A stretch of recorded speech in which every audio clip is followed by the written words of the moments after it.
everyone, welcome to Glory Hills Homestead. My name is Holly. If you're new here, thanks for hanging out with us today. Normally we film our videos outside, but it is really windy, so we're going to take this video inside. We're going to go in and make a Mississippi pot roast, mashed potatoes, and a quick, easy farm cheese from our raw milk here at our farm. So hope you guys enjoy. Let us know if you have any questions, and let's go get cooking. Look at all these beautiful flowers. We have 4 o'clocks and wild sunflowers all over our farm, which I love. Look at that view. Oh my gosh, it is such a pretty evening. Anyway, so let's go. Oh, don't drop the milk. Okay, guys, so this is a take on my mother's Mississippi pot roast. Today what we're going to be doing is we're going to make it with venison. The reason being is we just killed a deer, have some venison in the freezer. As well as, if you guys haven't checked out the prices of beef, they are crazy right now. So there's only 4 ingredients, super easy to make. We're also going to make it in an Instapot. What it is you need to have a packet of ranch seasoning, a packet of ajou dressing, gravy, but it is the dressing. It's not the thick gravy, it's the really thin gravy, a stick of butter, and then your meat, which I'm gonna cut that in a second. It's in the sink, but it's super easy to make. I actually forgot one more thing. This adds a little bit of spice, but also a little bit of flavor to it. It's the Mount Olive's pepperoni peppers. So it's a great add too. You don't have to add it, but I'd highly recommend it. It adds a little bit of extra flavor to it. So again, you guys can use a chuck roast for this. However, I'm just using some venison backstrap because it was readily available. Plus, it's a lot more tender. So, when you make it in the Instapot or in a crock pot, it's going to be tender anyway. But this just adds a little bit more love.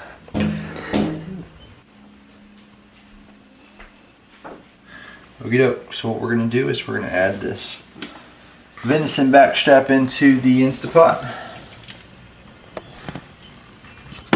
Topped off with a stick of butter, or as my wife likes to call it, a stick of butter. I literally never say that.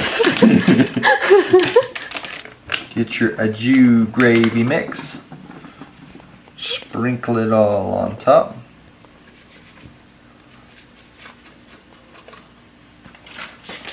Next, your packet of ranch seasoning.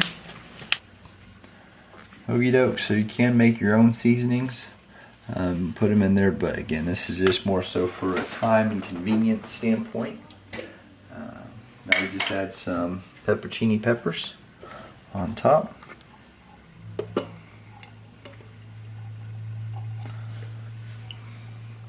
We'll add 5 or 6 of them.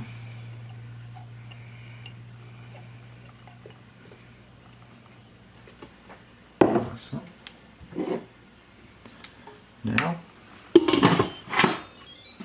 put on the lid, come over to the timer. We're going to do it for 1 hour and 30 minutes. And the reason why we're doing that is because they are a little frozen. So you can still cook it and it'll cook perfectly fine and be extra tender. Mississippi pot roast goes best on a bed of potatoes. So you gotta make some potatoes. Mashed potatoes. Mashed potatoes, yep, you gotta make some mashed potatoes. And they complement it very well.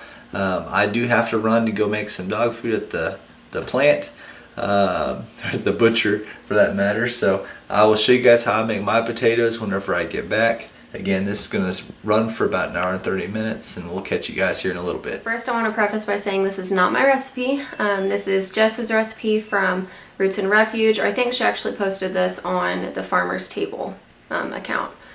So I'll link that video down below if you want to get a more in-depth idea of what this recipe is. It's a really quick like intro into cheese making. Doesn't take long to make compared to most cheeses. So this is just a really simple one that we like to do. Again, this is not my recipe. I'll put her video down below, but it's the same one that we're going to make right now. First, I'm just going to shake this up really good to make sure all that cream gets off the top. We're going to do a whole gallon, and this is going to be over low to medium heat.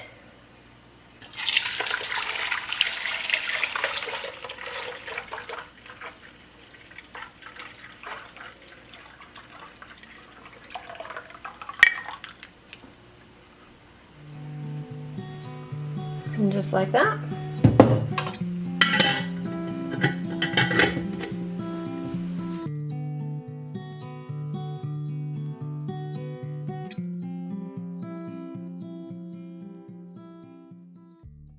Okay, so we got the milk on the stove. I have a thermometer in it. David says we have a digital thermometer, but I can't find it anywhere, and I have no recollection of ever us owning one. So just a good old candy thermometer is what I'm using. I like things that don't take batteries. So the temperature that we're trying to get it to is around 190 degrees. We're gonna use white vinegar. You can also use lemon juice or citric acid. I think I would really enjoy the lemon juice, but I don't feel like juicing lemons right now, so vinegar it is. So we do want to stir it every now and then, just to make sure the heat gets evenly distributed. Right now we're sitting at just under 100. And it's probably been about like 8 minutes or so. Okay, ignore the dishes in the sink. For one, we live here, and for two, we butchered a deer last night, and so there's still cleanup from that. But while we're waiting on the cheese to get to temperature, I'm just gonna take a big bowl, a colander, I'm gonna put this in here, and then I'm gonna take a cheesecloth. Now this is a really like fine one. It's not the big gauze looking kind of ones you find at like Walmart. This one is hemmed, it's organic. I think I got it on Amazon. I will try to link it below if I can find it. But just while we're waiting, we're gonna get this like that. And this is just gonna be easier in the start of straining the curds from the whey once it's separated. So we'll set that over there while we wait. By the way, check out this baby. It's the last watermelon from our summer harvest. They were honkers. This is a Jubilee, is that right? Yes, Jubilee watermelon. Normally they're more symmetrical. This one was kind of a sad one at the end. So something that we are in the works of doing is going to be our kitchen soon. We have probably about 80% of the supplies that we need. That was kind of part of our plan earlier in the year when we sold Gracie, one of our milk cows, was to use some of those funds to get what we needed to do our own like DIY small scale renovation to our kitchen. We're not moving anything, we're not changing cabinets, we're kind of just doing a cosmetic touch up. So that'll be really exciting. Let us know if you guys want to see that. That's not really like in our realm of videos that we do as like DIY home projects, but I mean, summer is coming to a close. It's starting to get cold, and so we're gonna have to be filming more stuff inside, I'm assuming. So if you're interested in seeing that, just the process of us doing our kitchen, let me know. We're gonna be doing concrete countertops, which will be super fun.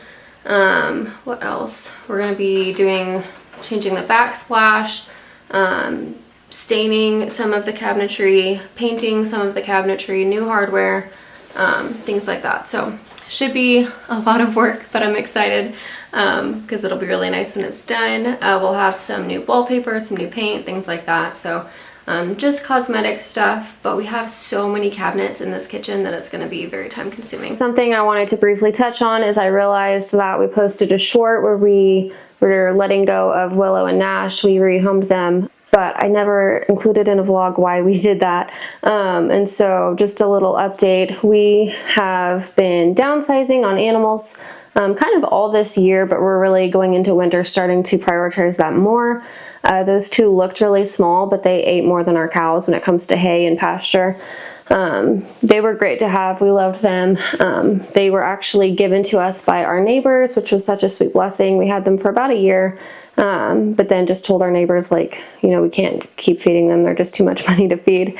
And so they went back to who they got them from, which stayed in the family for them. And so that was, it worked out well that they went back to where they came from. We love them, but it was just time to downsize, especially the things that we're paying a lot of money to feed that aren't returning the favor in any way per se. We're serving them, but they're not serving our family. Those animals especially are just going to have to be the first to go if ever things need to be downsized on, like right now. And so they left. We are selling Zinnia tomorrow, which was the little tan twin doeling from Lily's kidding this year. Then we'll keep her twin sister Tulip, but Zinnia, it's always been the plan to sell one of them. But I wasn't in a hurry until we found a good home. So we did find a good home. We're going to go deliver her tomorrow. We're going to be downsizing on chickens a lot. So yeah, nothing bad, nothing traumatic. It's just we needed to downsize. And then the last thing we'll be downsizing on is our pigs. So those are going to be butchered in about 2 weeks. We are going to be butchering them ourselves this year. We've always paid to have them done, but we are going to do it ourselves. We went into the butcher last time and they let us see how to do it. We have a friend who has like a big walk-in cooler, and so they're being gracious enough to let us use that to hang our hogs while we butcher them. Something else to go back on and explain. If you've been watching our videos for a while, you would know last year we got a little pink pig, a little landrace named Ham. Cutest thing ever. He actually got meningitis when he was little, but then he did pull through. It was very scary and traumatic. He was like spinning in circles and his eyes were like, anyway, I won't get into a story time right now. But so we have landrace, the little pink one, and then we have pork, which is the white and black Hampshire. We were going to just have pork butchered this year, and then Ham, our landrace, we were going to keep around to breed to a sow that we were going to get sometime in this next spring. However, again, we are trying to pare down, trying to simplify. We're just going into homeschool and some other things that are going to take some of our time throughout the day. And so we are going to probably end up butchering ham and pork, which is really hard for me. I get attached to the pigs for some reason, the nice pigs, the mean ones I don't care about. But the nice ones I grow very fond of. I just think they're so cute.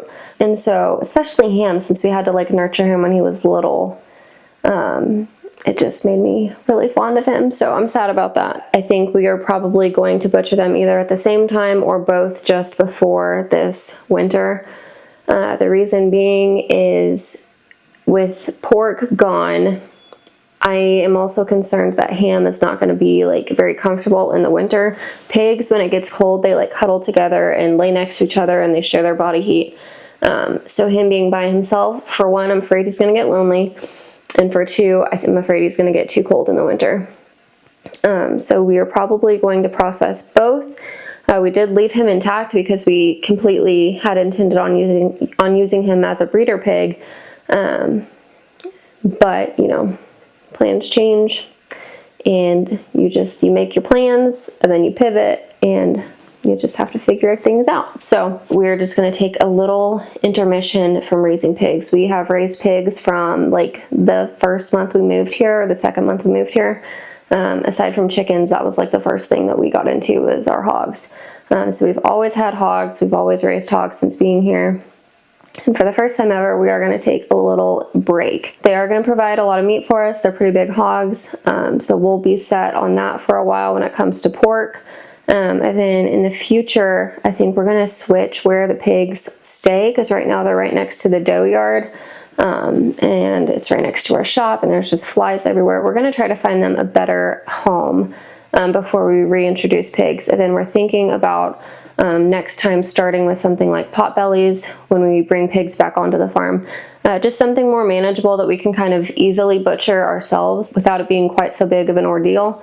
Our hogs now are like gigantic, so it takes some planning to butcher animals that big. So we'll probably be pigless also come here soon. And when the time is right, when we can get our systems a little more straightened out, then we might introduce some smaller breed pigs and see if we like that. We love Hampshires. That's like our favorite kind of pig to raise is Hampshires. Ham, the landrace, he has been incredibly sweet. His temperament has been wonderful. So those are good. We'll never raise Mingalises again. Don't like Mingalises.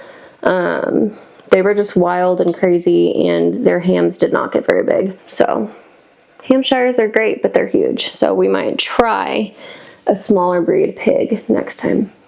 So yeah, I think that's all the updates we have for now. Back to the cheese making. Just got to 190. So we're gonna take it off the heat. And move it over here. And then we're going to take this vinegar. We're doing half a cup of vinegar. You're going to slowly pour it into here.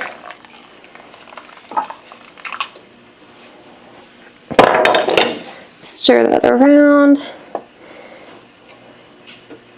And then pretty quickly you can see it will start to separate.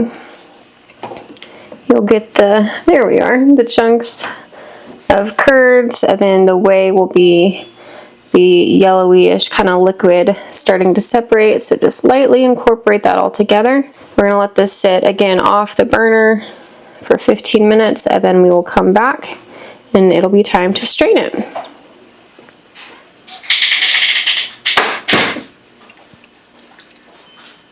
Can we talk for a second about how cute this little trivet is from Tractor Supply?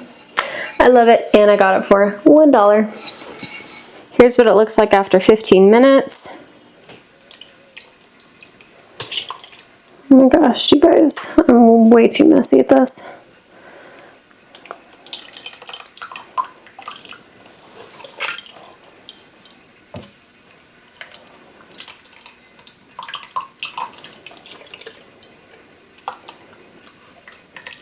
So to get to this point, it's probably taken about an hour. Again, you can speed it up some by making the heat go faster. And I did, by the end of it, kind of turn it up to medium-high. Just because this is for dinner and I need this to get going.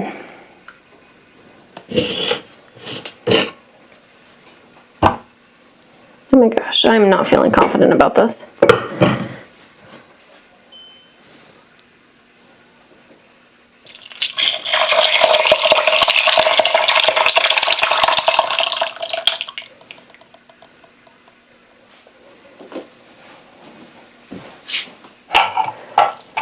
So now you're just going to kind of help this strain for a little bit. I'm going to let this sit in the colander for a few minutes, and then I'm going to hang it up to where the weight of the cheese is helping that way strain out a little faster. I'm just going to jerry-rig this hanging system like that. It'll finish straining and we will come back in a little bit. Okay, while this is straining, I'm going to go milk honey. David's going to come in and start on mashed potatoes. I'm not sure how much of that will film. It's pretty self-explanatory, but I'm gonna go milk honey and we will catch up with you guys here in a little bit. So this is what the cheese is looking like now. It's sat for about 2 hours. We're probably gonna crumble it up and add just a little bit of salt, but that's it. We crumbled this up, added like 2 little, well, medium-sized pinches of salt. These are the potatoes that David made. So my potato recipe is super easy. It's the potatoes, you go ahead and boil them, render them down. Well, I guess you don't render them, but you boil them, you strain them, You've been watching too much Food Network. I really like using this buttery steakhouse by Kinder. It just goes really good with our potatoes. I have a stick and a half of butter and then about 1.5 cups of milk. And so it goes really well.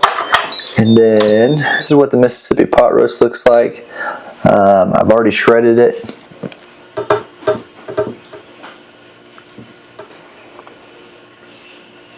Like that.